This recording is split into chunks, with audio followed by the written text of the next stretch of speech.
Hi friends, இன்றைக்கி நம்ம சூப்பரான டேஸ்டியான சிக்கன் பிரியாணி எப்படி செய்கிறதுன்னு தான் பார்க்க போகிறோம்.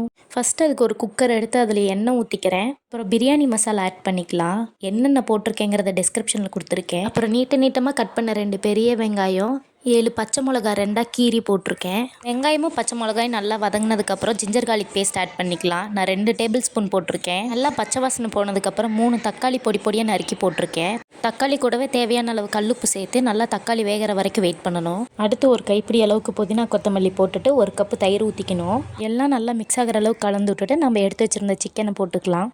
எங்கள் அம்மா பிரியாணிக்காக லெக் பீஸ் எல்லாம் வாங்கிட்டு வந்திருக்காங்க. சிக்கனையும் போட்டு நல்லா கலந்து விட்டுட்டு ஒரு 10 நிமிஷம் வேக விடலாம். எண்ணெய் நல்லா பிரிஞ்சு வந்திருக்கும். நான் பிரியாணிக்கு பாஸ்மதி ரைஸ் எடுத்திருக்கேன். 1 கப் அரிசிக்கு 1.5 கப்பு தண்ணி, அதுதான் கரெக்டான அளவு. இப்போ நம்ம எடுத்து வச்சுருந்த தண்ணியும் ஊற்றிக்கலாம். தண்ணி நல்லா கொதிச்சதுக்கப்புறம் 1/2 லெமனை புழிஞ்சு விட்டு நல்லா கலந்துக்கலாம். நான் 3 கப்பு பாஸ்மதி ரைஸ் 20 நிமிஷத்துக்கு முன்னாலே ஊற வச்சு எடுத்திருக்கேன்.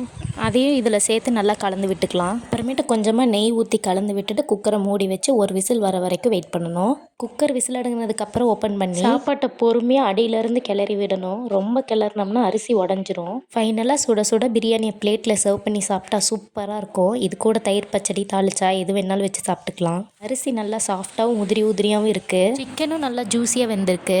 உங்களுக்கு பார்த்தாலே தெரியும். இதே மாதிரி நீங்களும் உங்கள் வீட்டில் ட்ரை பண்ணிட்டு எப்படி வந்திருக்குன்னு கமெண்ட் பண்ணுங்கள். இந்த வீடியோ உங்களுக்கு பிடிச்சிருந்தா லைக் பண்ணிட்டு அப்படியே நம்ம சேனலை சப்ஸ்கிரைப் பண்ணிடுங்க.